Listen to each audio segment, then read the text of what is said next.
बात ये नहीं है कि मैं क्या बनूंगा, बात ये है कि मैं क्या करूंगा हमारे कम्युनिटीज के लिए और हर एक न्यूयॉर्कर के लिए। मैं हमारे शहर को अफोर्डेबल बनाऊंगा। न्यूयॉर्कर्स मुश्किल से अफोर्ड कर रहे हैं रोटी, कपड़ा और मकान। मैं ये सब बदलने के लिए लड़ रहा हूँ। Rent free buses, universal child care और सस्ती ग्रोसरीज के जरिए। पर आपको एक सवाल पूछना चाहता हूँ, तुमने कभी किसी को वोट किया?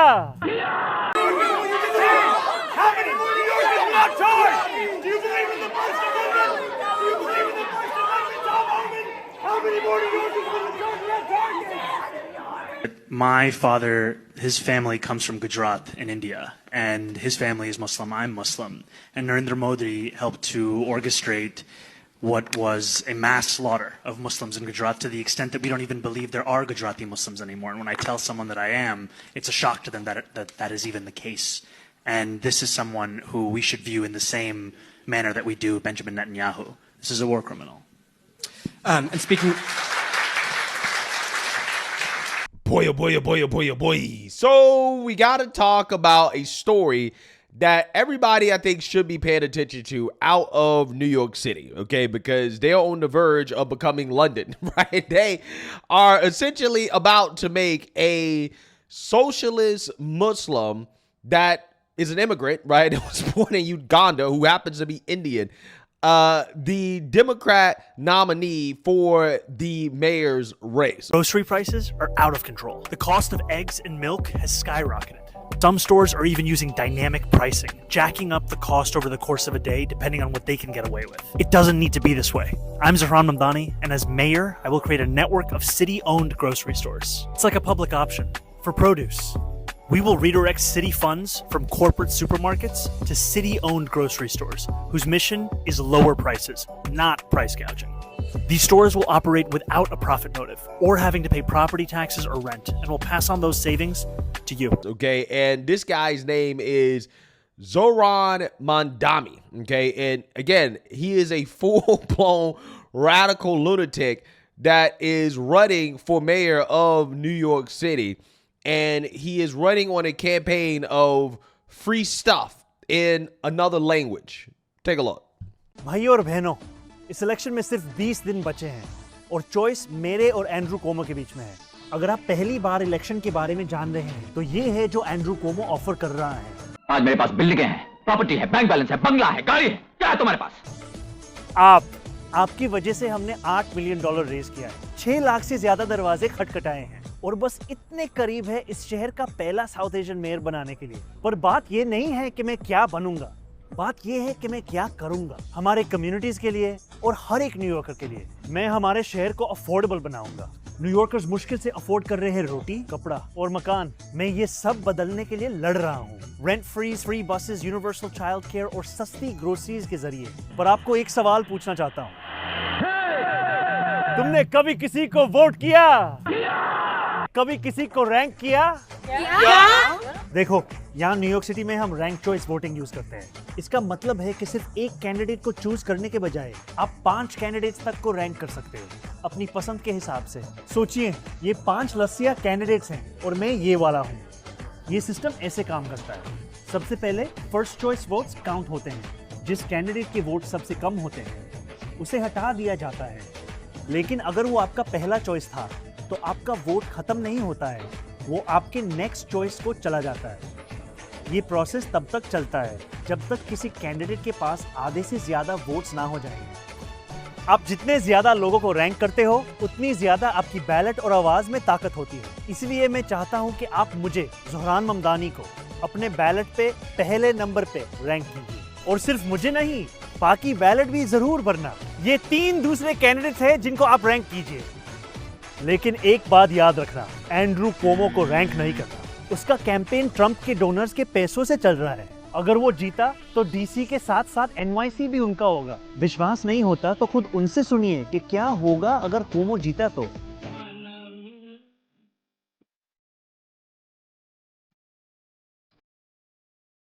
बिलियनियर्स के पास ऑलरेडी सब कुछ है, अब आपका टाइम आ गया।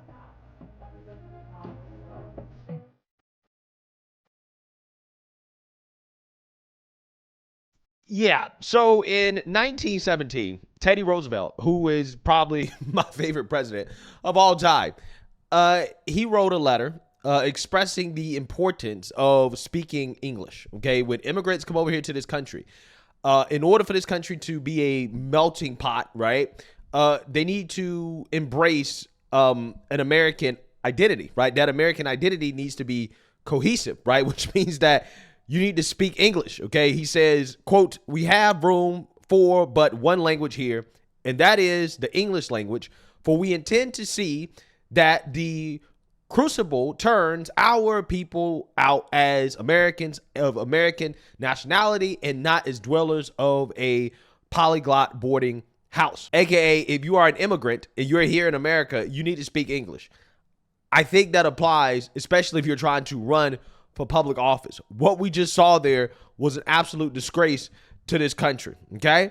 So with that being said, this individual is running on free stuff. He's a full-blown radical far-left socialist that is saying that, hey, he's going to make New York City more affordable by giving people free daycare, right? Free childcare, free public transportation, and rent controls, right? Which, again, sounds great to a child, okay, aka socialist, because socialists think like children. But, you know, anybody who has at least done some research into economic history, particularly when you look at certain situations like what happened out in San Francisco with rent controls in the 1970s that they implemented, rent controls don't work, okay? They lead to a lower supply of housing, okay, because landlords don't want to rent out homes for less than market rate. Lower quality housing as well too, okay, so essentially it turns these houses into slums because landlords aren't bringing in market rate rents, which means that they don't have the money to invest in upkeep of the property. So that is what happened in Stockholm when they tried to implement this as well too.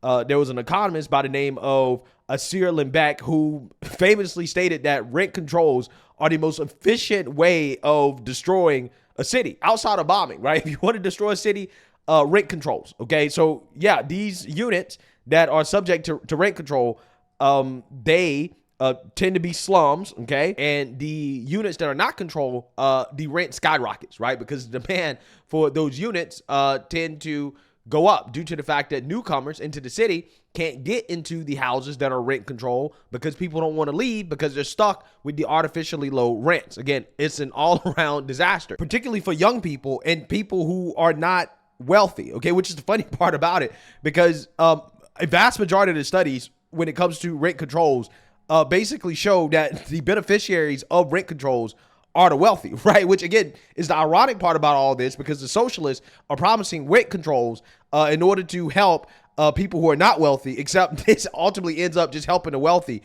in the long run. In the case of San Francisco, which, again, we talked about, notoriously, they have very high rents, okay, due to those supply and demand imbalances that partially are attributed to the rent controls, right? And that's essentially what the result is. But again, this guy appears to be ignorant, and again, running on a campaign of free stuff seems to be popular with a certain segment of ignorance in this country, okay? And this is why, as of right now, this dude is competitive with Andrew Cuomo, who is not a great candidate, right? He's trying to revive his dead political career after his Me Too scandal. He is dangerously close to beating Andrew Cuomo in this primary, according to the polls. Take a look. Let's turn to the New York City mayoral race, which has become much more interesting, I think, than people expected. We can put C3 up on the screen. There's a bunch of contenders here, but the two that are really in contention are former New York Governor Andrew Cuomo and Democratic Socialist Zohran Mamdani. So this looks very complicated. This is a recent Emerson poll that came out. They do ranked choice voting in New York City. That's why you have all of these different rounds. But the one that really matters is if you look all the way to the 10th round, you've got Cuomo coming in at 54, so he's still winning, but his edge has significantly declined, and nipping at his heels at this point is Zohran Mamdani at 46%. So we definitely have ourselves a race here. You know, Mamdani obviously not enjoying the vast name recognition that Cuomo has and the establishment backing, et cetera.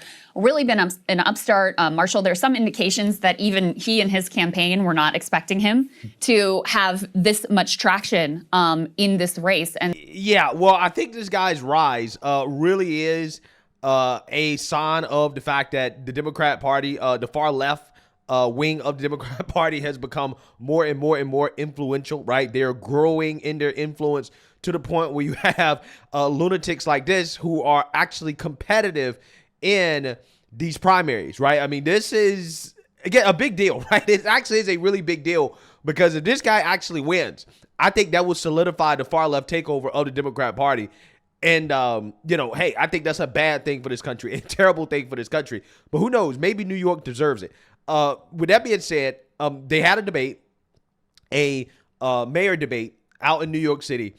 And, of course, he's also not only running on free stuff, but he's also running on Trump derangement as well, too. Take a look. Investigation. First, quickly, just a yes or no answer. Do you think that President Trump is unfairly targeting Mr. Cuomo? No, I don't think that it's unfair, but I have no interest in believing that they're actually pursuing justice.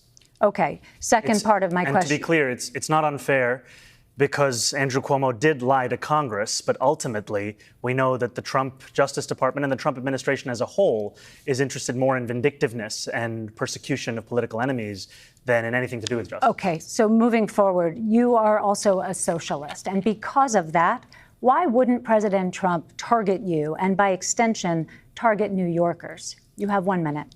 President Trump will target whomever is the next mayor of this city. President Trump even targeted his, in many ways, accomplice, Mayor Eric Adams, who has collaborated with the Trump administration at almost every opportunity. And still, in the midst of that collaboration, we saw that New Yorkers are being taken off the streets in their apartment building lobbies. We have $80 million being taken out of our city bank account. So I don't think there's any question that there's any mayor here that will be free from being attacked by Donald Trump. What's more important, however, is that we have a mayor who will actually fight back.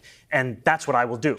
I am Donald Trump's worst nightmare as a progressive Muslim immigrant who actually fights for the things that I believe in. And the difference between myself and Andrew Cuomo is that my campaign is not funded by the very billionaires who put Donald Trump in D.C. I don't have to pick up the phone from Bill Ackman or Ken Langone. I have to pick up the phone for the more than 20,000 New Yorkers who contributed an average donation of about $80 to break fundraising records and put our campaign in second place. Okay, Mr. Mamdani, thank you. Mr. Cuomo, you want to respond to that? Yeah, please. Mr. Mamdani is very good on Twitter and with videos, but he actually produces nothing for him to accuse me of lying.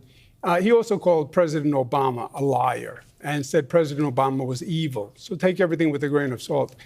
Donald Trump would go through Mr. Mamdani like a hot knife through butter. He's been in government 27 minutes. He passed 3 bills. That's all he's done. He has no experience with Washington, no experience in New York City. He would be Trump's delight. All right, brief response, Mr. Mamdani, then we have to move on. Look, it's true that I don't have experience with corrupt Trump billionaires who are funding my campaign. I don't have experience with party politics and insider consultants. I do have experience, however, with winning $450 million in debt relief for thousands of working class taxi drivers and actually delivering it to the working class people I claim. Thank you, Mr. Mamdani. Our city is under attack by an authoritarian Trump administration, and it is under attack that is now being echoed by Trump's allies right here in New York City. And I say that as someone who would be the first immigrant mayor of the city in generations, someone who just yesterday had a sitting elected official call for me to be deported. This is not an intellectual exercise for the people of New York City. We deserve to have a mayor who is not funded by the same billionaires that put Donald Trump in D.C. We deserve to have a mayor who will actually fight back. And the way that we fight back is ensure that our local institutions continue to provide the services to each and every New Yorker. But the question is, how can you protect those people? Going to hospitals, how can you protect them? Here's the thing. The Donald Trump administration will use the fact that they fund 7% of our city budget as leverage over us to try and give up whichever category of New Yorkers they are pursuing in that day. Ultimately, what we need to do is tell those same institutions we will provide them that funding, and we'll get that funding by taxing the 1% and the wealthiest corporations right here in New York State.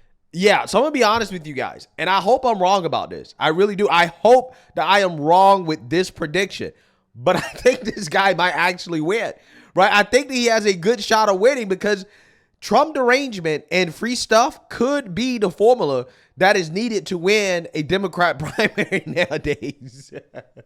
That's how radically far left the Democrat Party has become. I mean, this guy also has infinity stones of wokeness. Okay, he's an immigrant, he's brown, and he's a Muslim, right? So again, he got the infinity stones of wokeness. He's Trump deranged. He's a socialist. That could be the formula. And if that is the formula, if this guy wins the New York City Democrat primary, okay, and he goes on to win in general, that is bad news for the rest of the country. Okay, I know some people are saying, well, why does this matter? It's just New York City. Who cares? Yeah, I normally would feel that way, okay, because the city, if they vote for this guy, they deserve everything that they get in regards to the disaster that that city would experience. Like, come on, state-owned grocery stores, really? Like, come on. They're going to be experiencing food shortages, housing shortages, mass illegal immigration, out-of-control crime. I mean, it's just going to be an all-around disaster. It's going to be like San Francisco, Oakland, Chicago on steroids, right? I mean, we thought that those cities were in bad shape, right, with their progressive policy. Oh, man, if this dude wins, boy, New York City is done, right? It is done, okay? I mean, this guy gives Brandon Johnson a run for his money, right, in regards to lunatic. I'm serious. I'm so serious. But, hey, you know, I'll have a lot of content. But again, it would be terrible for the country. And I don't want that, right? I don't want that. I always put the country ahead of my own personal benefit, right? I'm just saying that it would be bad for the country because if this dude wins, it's going to embolden every single lunatic to now run for office on this same platform, okay, of Trump derangement and free stuff. And if it works out there in New York City, then a lot of people are going to believe that it can work in some other parts of the country. And who knows, maybe the Democrat primary, you have more of these individuals become emboldened. I think that if this guy wins, that is going to make people like AOC in the Democrat Party. I think it would essentially make her the number one contender automatically, okay, to be the Democrat nominee for president of the United States, right? I'm so serious. And that would be a disaster, an absolute disaster. So, you know, it's kind of funny to think about New York City having this guy be competitive because, I mean, they seem to be on a, track to become London, right? To become like our UK counterparts. But it's really not. When you think about just how radical this dude is and the fact that he could actually potentially become mayor of America's largest city, right? Biggest financial hub. Yeah, I mean, that's a big deal, okay? And it's something that we should all be concerned about if this dude actually can win. But if he does win the Democrat primary, who knows? Maybe it will make the Republican candidate more competitive. You also have Eric Adams. He's running as an independent. So, I mean, anything can happen in the general. Maybe this dude is so radically far left that he won't appeal to general election voters. I'm hoping that's what happens, right? I mean, the ideal situation is this guy wins the Democrat primary and he loses in the general because he's too radically far left. But I don't know, man. I don't know. I think that New York, some of these people, I mean, just given the fact that he can even win a Democrat primary shows you how far left this city has become. He shouldn't be competitive at all, right? But, you know, this city is becoming more and more radical, right? The left, they're becoming more and more radical. And this is where we're at, right? I think that this guy is the final boss. He is the final boss of woke lunatics, right? So we're going to see. But I'm just saying, this is something to watch out for. This race is something to watch out for. Let me know what you guys think. Make sure you like, comment, and subscribe. Most importantly, share a Black conservative perspective. Peace.